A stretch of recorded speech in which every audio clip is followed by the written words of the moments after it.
कर्पूरगौरं करुणावतारं संसारसारं भुजगेन्द्रहारं सदा वसन्तं हृदयारविन्दे भवं भवानी सहितं नमामि। हर हर महादेव। जय द्वारिकाधीश, जय द्वारिकाधीश। મારી પદ્માન કહેજો મારા જા જા કરીને જુહાર।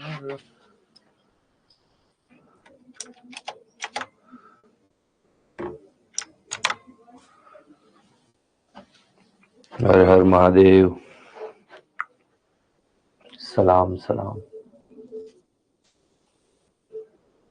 જય દ્વારકાધીશ।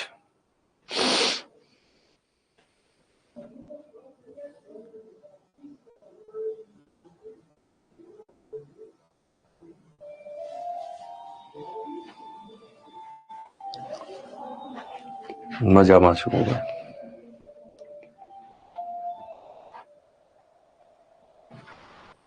નમસ્કાર। આનંદ આનંદ।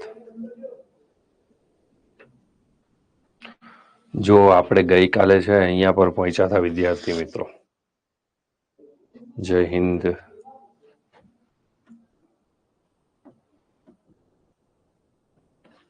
યસ, આજે ગીતા જયંતિ છે। આજથી 5100 કરતા પણ વધારે વર્ષો પહેલા ભગવાન શ્રી કૃષ્ણના મુખમાંથી કુરુક્ષેત્રના યુદ્ધ મેદાનની અંદર અર્જુનને જે ઉપદેશ અપાયેલો છે, જીવનલક્ષી ઉપદેશ, જ્ઞાનલક્ષી ઉપદેશ, કર્મલક્ષી ઉપદેશ, એ સંપૂર્ણપણે ગ્રંથસ્થ સ્વરૂપે ગ્રંથસ્થ થયેલો છે। સમગ્ર વિશ્વનો એકમાત્ર એવો ગ્રંથ કે જેમની જયંતી ઉજવાય છે, કારણ કે એ ભગવાન શ્રી કૃષ્ણના મુખેથી ઉત્પન્ન થયેલી એક પવિત્ર વાણી છે। આજનો દિવસ ગીતા જયંતિનો દિવસ। યસ, ઓકે, ચાલો આપણે ગઈકાલના લેક્ચરમાં બાબા સાહેબ આંબેડકર વિશે ચર્ચાઓ કરી હતી ભાઈ। બાબા સાહેબ આંબેડકર વિશે આપણે ગઈકાલના લેક્ચરની અંદર ચર્ચાઓ કરી હતી। Okay, yes. હવે આજના લેક્ચરમાં આપણે અહીંયાથી આગળ વધીશું। સમાધિમાં જ આપણે છીએ। સમાધિમાં જ આપણે છીએ। હા સર, હાથ કેમ પિંક પિંક લાગે છે? હાય, અચ્છા, હોઠ। હા, એ તો મેં લિપસ્ટિક લગાવી ને એટલે। હો ભાઈ, મેં લિપસ્ટિક લગાવી ને એટલે।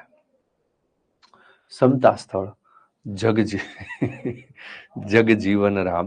ઓકે, જો કેટલાક મહત્વના વ્યક્તિઓ વિશે આપણે ચર્ચા કરીએ। આજે બાબુ જગજીવન રામ છે, એ બાબુ જગજીવન રામ કોણ હતા? તો સાહેબ એ પ્રથમ શ્રમ મંત્રી હતા। કોણ હતા? પ્રથમ શ્રમ મંત્રી। હવે કેટલાક મંત્રી જેમ કે આરોગ્ય મંત્રી, જેમ કે કાયદા મંત્રી,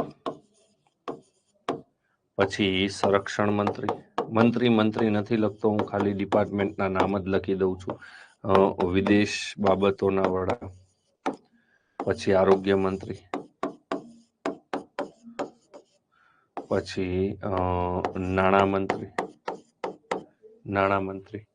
ઓકે, પછી પ્રશ્ન પૂછવા વાળાની જેમ તમે ગાંડા જેવો પ્રશ્ન પૂછો, ઝાલા સિદ્ધાંતભાઈ। ઓકે, રેલવે મંત્રી, કાયદા મંત્રી તો આપણા બાબા સાહેબ આંબેડકર। બાબા સાહેબ આંબેડકર। પછી સંરક્ષણ મંત્રી,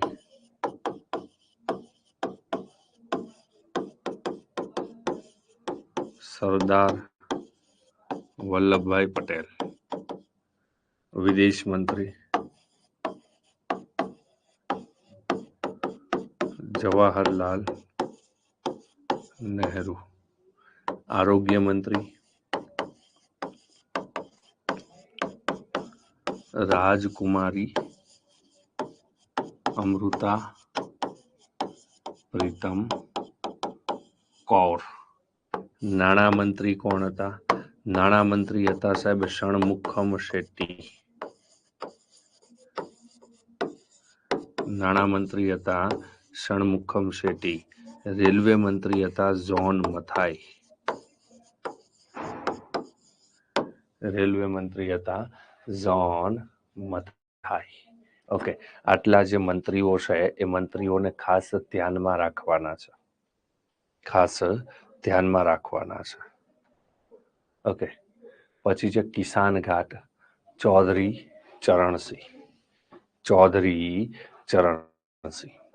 ઓકે, દેશના બહુ જ સિમ્પલ સાદા વડાપ્રધાન કદાચ ચૌધરી ચરણસિંહ જેવા સિમ્પલ સાદા વડાપ્રધાન ભારત દેશને અન્ય કોઈ નથી મળેલા, અન્ય કોઈ નથી મળવાના. એટલી સાદાઈ હતી કે પોતાનું જે વડાપ્રધાન નિવાસ છે એ વડાપ્રધાન નિવાસમાંથી એ ફ્રી થઈ અને એ પોતે પણ ખેતી કાર્ય કરતા હતા.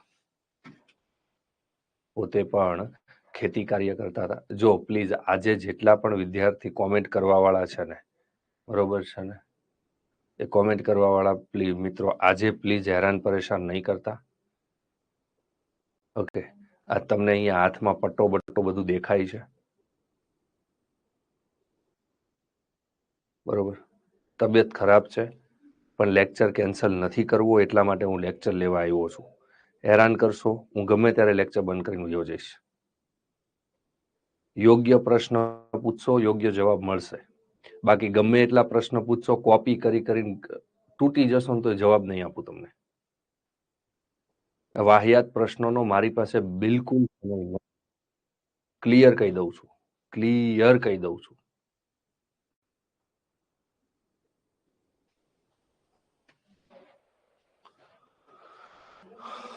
નહીં ડિટેલ નહીં હોય. કુશાબેન ગામી ડિટેલ નહીં હોય, સિમ્પલ બાબતો હશે. જેમ કે આ વસ્તુ હશે આ નહીં હોય, હે ને, પછી આ હશે આ નહીં હોય. આ બધું હું તમને મારા જાતે બેન કરાવું છું.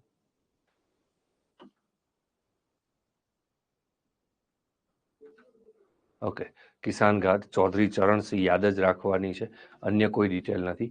એકતા સ્થળ જ્ઞાની જેલસિંહ. જો જ્ઞાની જેલસિંહને આપણે કઈ બાબતમાં યાદ રાખી શકીએ ખબર છે? પ્રથમ શીખ રાષ્ટ્રપતિ.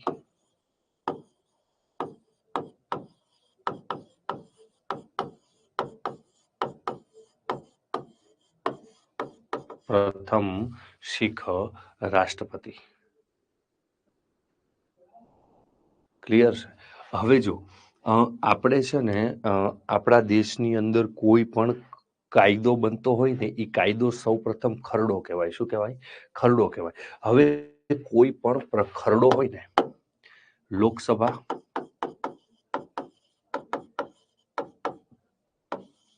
પછી રાજ્યસભા અને પછી રાષ્ટ્રપતિ.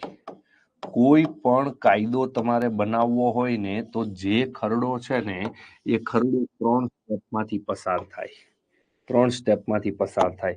પહેલા તો એ જે ખરડો છે એ ખરડો પહેલા લોકસભામાં જશે, લોકસભામાંથી પસાર થઈ જશે, પછી એ ખરડો રાજ્યસભામાં જશે, ત્યાંથી પસાર થઈ જશે અને પછી એ ખરડો રાષ્ટ્રપતિ પાસે જશે. પછી એ ખરડો ક્યાં જશે? રાષ્ટ્રપતિ પાસે. હવે રાષ્ટ્રપતિ પાસે 3 ઓપ્શન છે. રાષ્ટ્રપતિ પાસે 3 ઓપ્શન છે. ઓકે, ઓપ્શન નંબર 1, ખરડા પર સહી તો શું થશે? કાયદો બની જશે.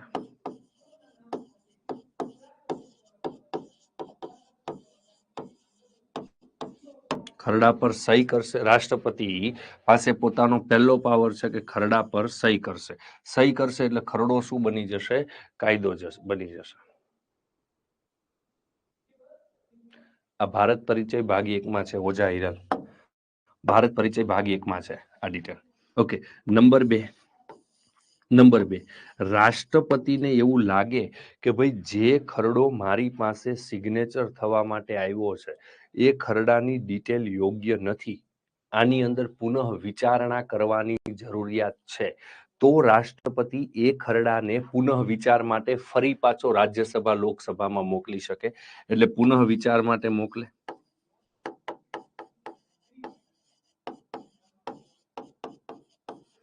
પણ હવે અહીંયા પર છે ને, અહીંયા પર શું થાય ખબર? પુનઃ વિચાર થઈને, આ તમને પરીક્ષામાં પૂછાય હો, પુનઃ વિચાર થઈને આવેલ ખરડા પર રાષ્ટ્રપતિને સહી કરવી પડે છે. એક વખત કોઈ પણ ખરડો રાષ્ટ્રપતિએ પુનઃ વિચાર માટે મોકલો ને પછી જ્યારે પુનઃ વિચાર થઈને આવે ને ત્યારે ફરજિયાતપણે એમને રાષ્ટ્રપતિને એમના ઉપર સિગ્નેચર કરવી જ પડે છે. ચાહે એ પુનઃ વિચાર થઈને આવે તોય ભલે અને ચાહે એ વિચાર્યા વગર આવે તોય ભલે, રાષ્ટ્રપતિને સહી કરવી જ પડે છે. આ બીજી બાબત. હવે ત્રીજી બાબત, રાષ્ટ્રપતિને એવું લાગે કે આ ખરડા ઉપર સહી કરાય એમ નથી, કારણ કે જો સહી કરીશ તો કાયદો બની જશે. રાષ્ટ્રપતિને એવું લાગે કે આ ખરડાને જો પુનઃ વિચારમાં મોકલીશ તો કઈ ખાસ વિચાર નહીં થાય આના ઉપર, અને પછી પાછો આવશે તોય મારે સહી કરવી પડશે, તો આ કાયદો બની જશે, અને આને કાયદો તો બનાય એમ નથી. ત્યારે રાષ્ટ્રપતિ પોકેટ વીટોનો ઉપયોગ કરે છે. કયા વીટોનો ઉપયોગ કરે છે? પોકેટ વીટોનો ઉપયોગ. આ પોકેટ વીટો શું છે? તો જે ખરડાનું કાગળિયું રાષ્ટ્રપતિ પાસે આવ્યું છે એ કાગળિયાને રાષ્ટ્રપતિ મસ્ત મજાનું સંકેલી અને પોતાના પોકેટમાં મૂકી દેશે, મતલબ પોતાની ફાઇલમાં સાચવીને મૂકી દેશે.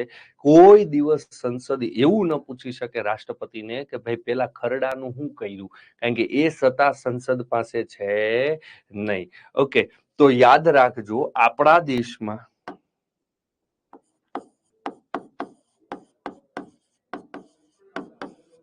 ભારત દેશમાં વીટો સત્તાનો સૌ પ્રથમ ઉપયોગ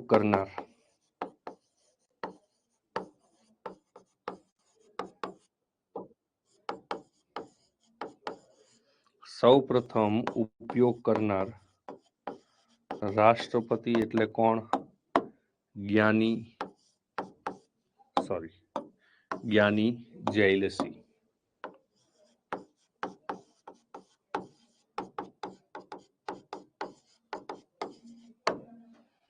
જ્ઞાની જયલસિંહ.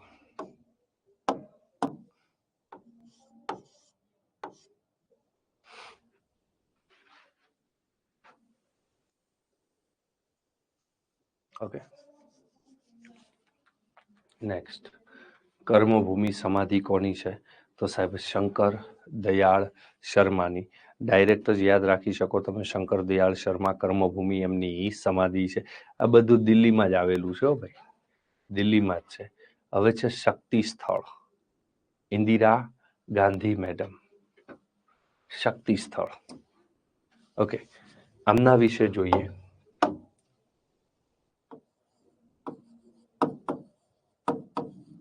દેશના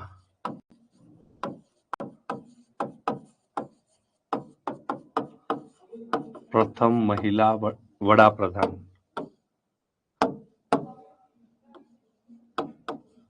દેશના પ્રથમ મહિલા વડાપ્રધાન Indira Gandhi madam. Okay, Indira Gandhi madam જે છે તેના સમયમાં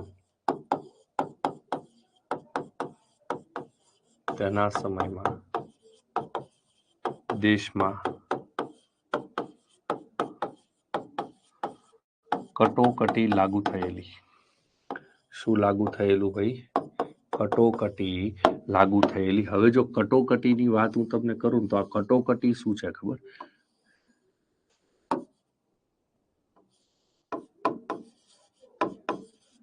બંધારણનો ભાગ. તમને એક્ઝામમાં એવું પૂછાય કે ભાઈ આપણા બંધારણના કયા ભાગની અંદર કટોકટીનો ઉલ્લેખ છે? તો આપણા બંધારણની અંદર કુલ મૂળ 22 ભાગ છે અને પેટા ભાગ સહિત 25 ભાગ છે. 25 ભાગ છે, બરોબર છે ને? તો એમાં બંધારણનો ભાગ જે છે 18મા નંબરના ભાગમાં કટોકટીનો ઉલ્લેખ છે. કેટલા નંબરના ભાગમાં ભાઈ? 18મા નંબરના ભાગની અંદર કટોકટી જે છે એનો ઉલ્લેખ છે. તે જર્મનીના બંધારણમાંથી લેવામાં આવેલી છે.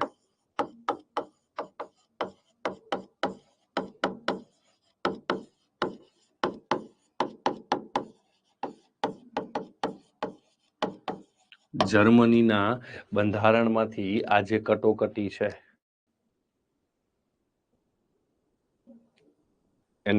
એમાંથી આપણે લીધેલી છે. સાહેબ કટોકટી કેટલા પ્રકારની હોય? કટોકટી છે ને મિત્રો 3 પ્રકારની હોય.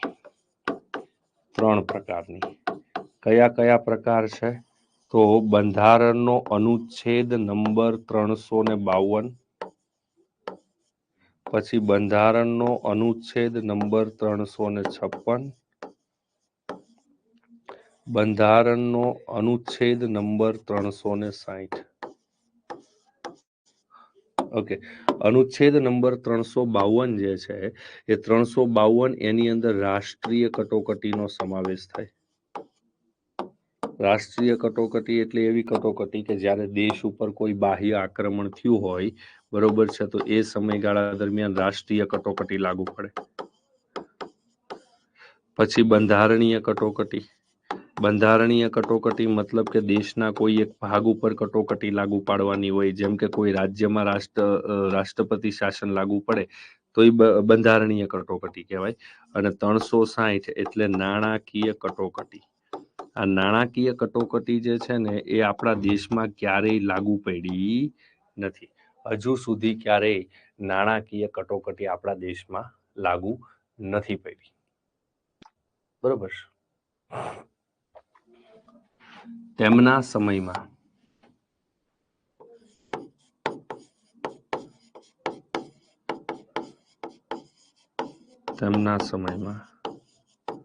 વર્ષ 1974-75 સૌ પ્રથમ વાર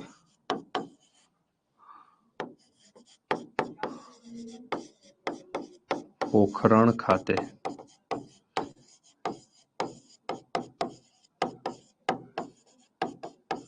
પરમાણુ પરીક્ષણ થયેલું. પોખરણ ક્યાં આવ્યું બેટા? પોખરણ આવ્યું છે રાજસ્થાનની અંદર.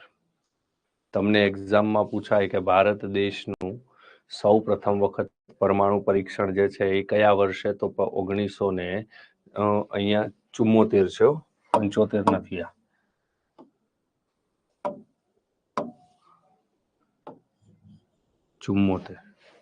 74-75.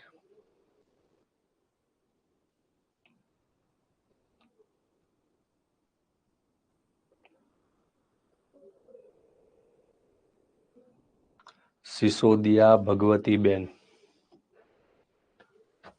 આ નંબર ઉપર કોલ કરીને પૂછી લ્યો. 84-696-77-555. આ એકેડમીનો નંબર છે. આના ઉપર કોલ કરવાથી તમને સંપૂર્ણ માહિતી મળી જશે બેન.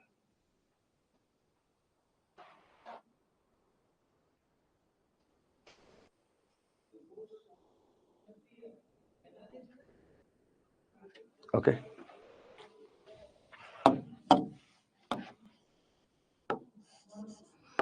ઓગણીસો 69 તેમણે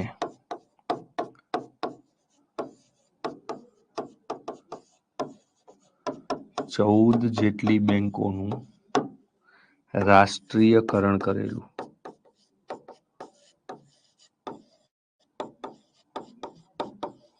કેટલી બેંકોનું રાષ્ટ્રીયકરણ કરેલું એમણે? 1969માં 14 જેટલી જે બેંકો છે એ 14 જેટલી બેંકોનું એમણે રાષ્ટ્રીયકરણ કરેલું. ઓકે, એના પછી છે વીર ભૂમિ, રાજીવ ગાંધી. વીર ભૂમિ એ રાજીવ ગાંધીની સમાધિ છે, દિલ્હી ખાતે આવેલી છે. આને ડાયરેક્ટ તમે યાદ રાખી શકો, અન્ય કોઈ ડિટેલ આમાં યાદ રાખવા જેવી જરૂરી નથી. ઓકે, નર્મદા ઘાટ, ચિમનભાઈ પટેલ. ચિમનભાઈ પટેલ જે છે એ ચિમનભાઈ પટેલ સૌથી વધારે જાણીતા છે નર્મદા બોન્ડ માટે. શેના માટે જાણીતા છે? નર્મદા બોન્ડ માટે. મૂળ રૂપે જે આપણું નર્મદા નદી જે છે, નર્મદા નદી ઉપર જે સરદાર સરોવર બંધ છે, એ સરદાર સરોવર બંધનું નિર્માણ આમને કરવાનું હતું.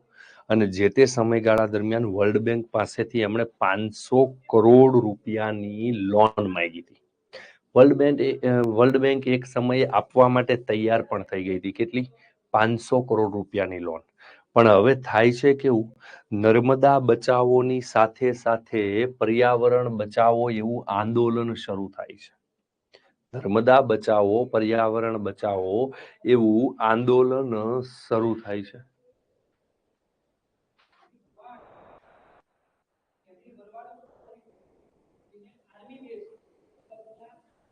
ઓકે, અને એ આંદોલન કરે છે મેઘા પાટકર.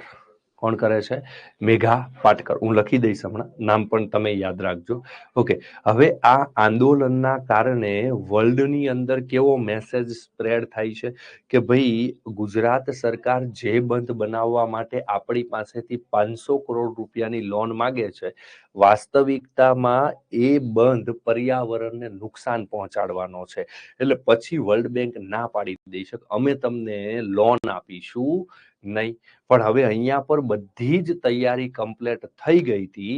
ઓકે, એટલે બંધ પછી બંધ રખાય એવો હતો નહીં, મતલબ એમનું કામ બંધ રાખી શકાય નહીં. પછી ચિમનભાઈ પટેલ દ્વારા નર્મદા બોન્ડ જાહેર કરી અને લગભગ 500 કરોડ રૂપિયાનો ફાળો લોકો પાસેથી ઉઘરાવવામાં આવે છે બોન્ડના નામથી.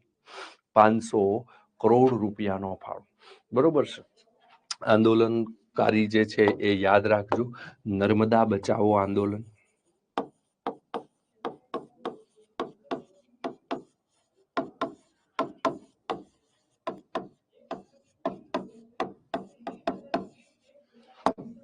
મેઘા પાટકર.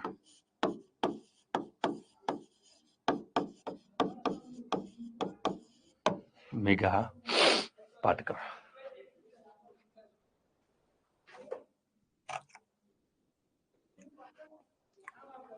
Thank you. પુનાસિયા એજાજભાઈ.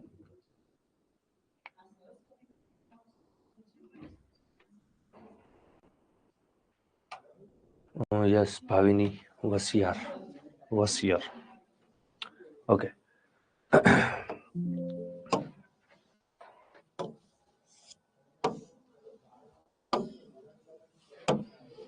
હવે છે સૌથી લાંબુ અને સૌથી મોટું.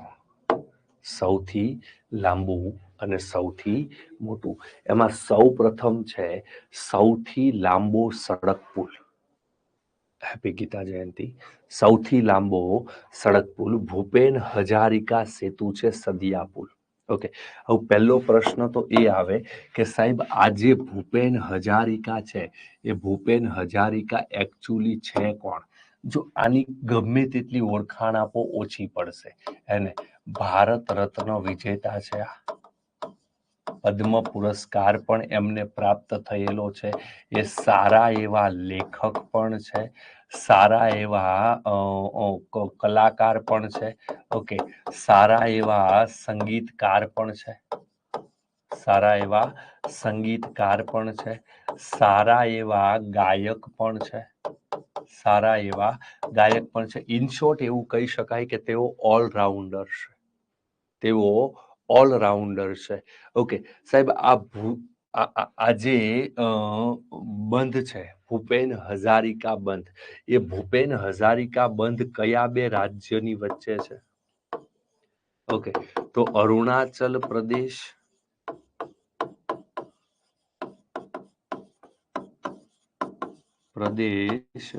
અને આસામ રાજ્ય જે છે એ આસામ રાજ્યની વચ્ચે આ દેશનો સૌથી લાંબો પુલ છે, દેશનો સૌથી લાંબો પુલ છે, અને આ જે છે ને ધોલાથી સદિયાને જોડે છે. એક બાજુ ધોલા સિટી છે અને એક બાજુ સદિયા છે. ઓકે, ધોલાથી સદિયાને જોડે છે માટે તેને ધોલા સદિયા સેતુ પણ કહેવાય છે.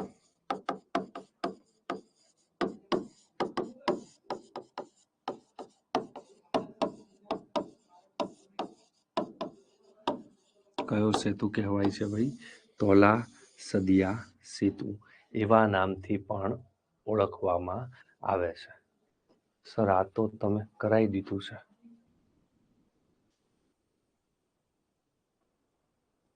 શું વાત કરો?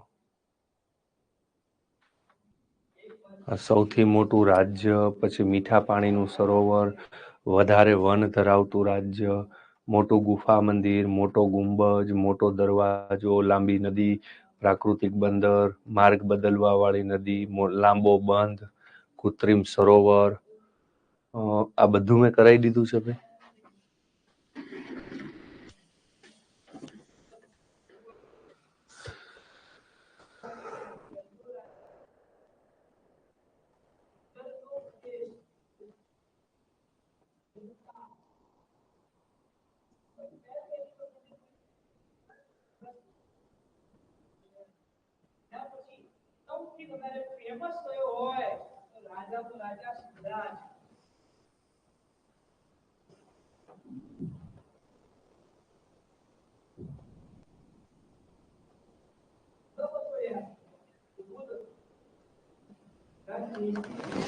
ઓકે,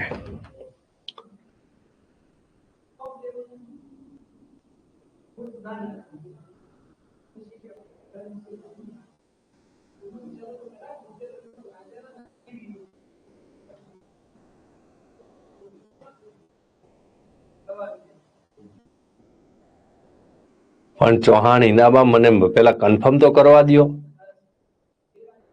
કન્ટિન્યુ કરે, હું કઈ ભાગી થોડો જવાનો છું બેન.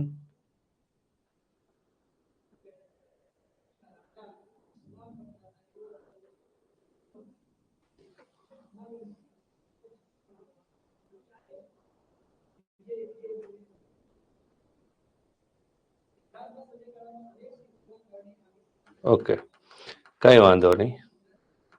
જનરલી વિદ્યાર્થીઓ કહે છે થઈ ગયું છે, અમુક કહે છે બાકી છે, એટલે એ વિદ્યાર્થીઓએ કદાચ લેક્ચર નહીં જોયો હોય. ઓકે, પણ કાંઈ વાંધો નહીં,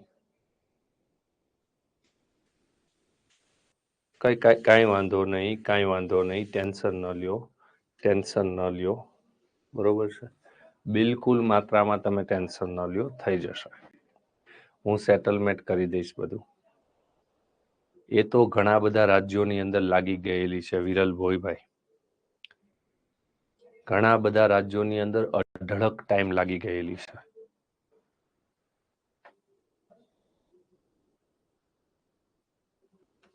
ઓકે ઓકે ઓકે ઓકે, કાંઈ વાંધો નહીં, કાંઈ વાંધો નહીં.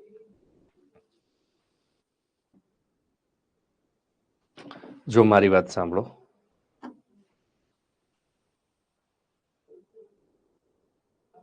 મને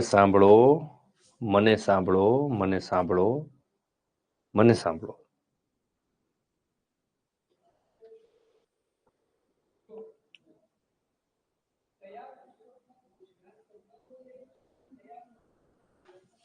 હું બોલું?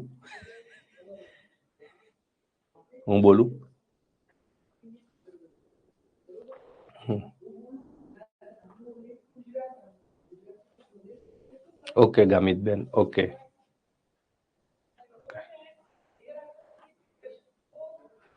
આપણે ચલાવી રહ્યા છીએ. જેને જેને આવી ગયું હશે એને રિપીટ થશે, અને જેને જેને નથી આવ્યું એ ભણી લેજો. સોલ્વ. ચાલો અહીંયા ધ્યાન આપો. આ તમને હાથે શું વાગ્યું છે? મારું એક્સિડન્ટ થયું છે બેન, કાંઈ નથી થયું બીજું મને. ઓકે, હવે સૌથી મોટું રાજ્ય છે ક્ષેત્રની અંદર રાજસ્થાન.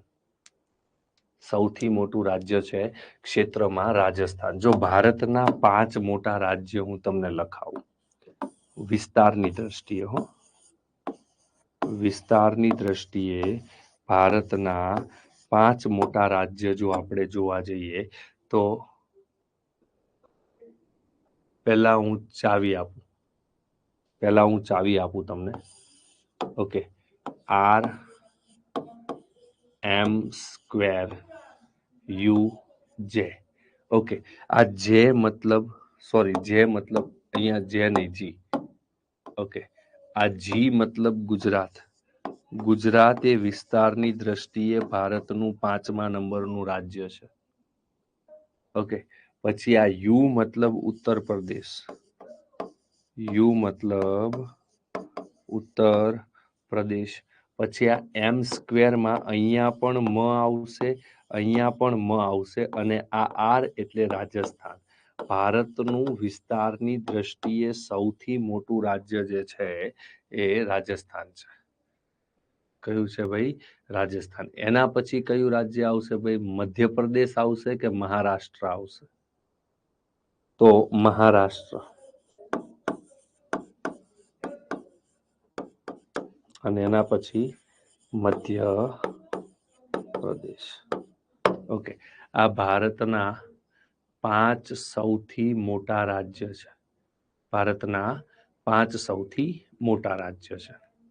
સૌથી મોટું મીઠા પાણીનું સરોવર.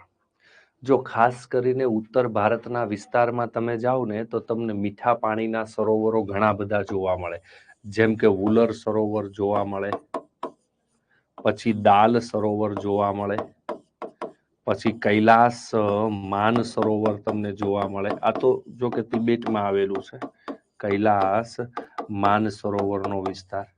ઓકે, અહીંયા પર જે વુલર સરોવર છે એ સૌથી મોટું છે. સૌથી મોટું છે. ઓકે, હવે છે ને જો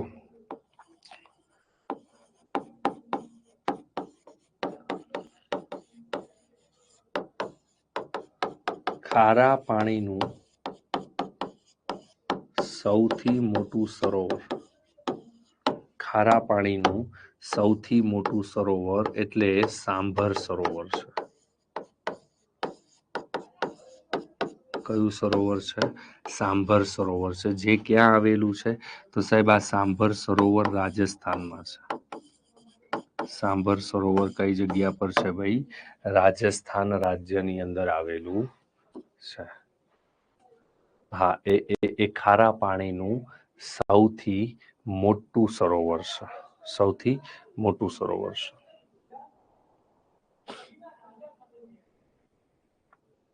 હા, એવી ઈચ્છા તો મારી છે, પણ મને એવું થાય છે કે અડધો કલાકમાં કેમ કેવું મારે.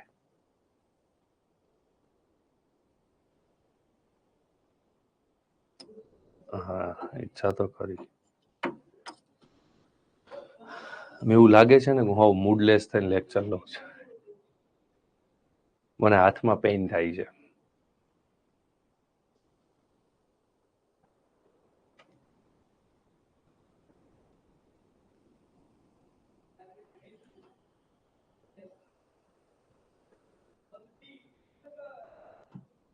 મજા નહીં આવતી. ક્યાંથી મજા આવે? અહીંયા તો ભાંગીને બેઠો હું તો. મને હાથમાં પેઇન થાય છે. એટલે ઈચ્છા ખરી કે મારે લેક્ચર અત્યારે પૂરો બંધ કરી દેવો છે, જો તમે કહેતા હોય તો.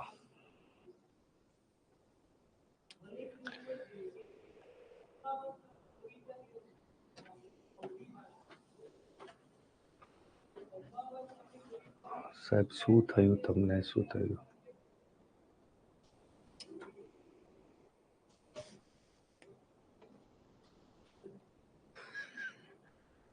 ઓકે,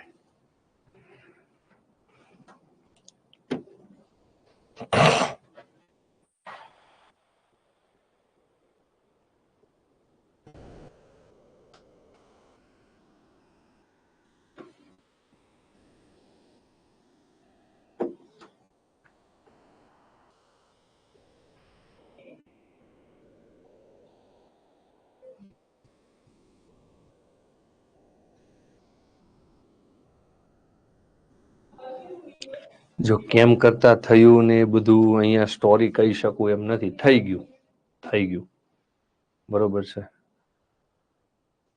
મારો વાક નહોતો, સામેવાળા ભાઈએ ફટકારી, એમાં તો શું કરીએ આપણે. અને એ બિચારો પ્રોબ્લેમમાં હશે, કઈ ઉતાવળમાં જાતો હતો, આપણે એને કઈ કરાય એમ તો હતું નહીં.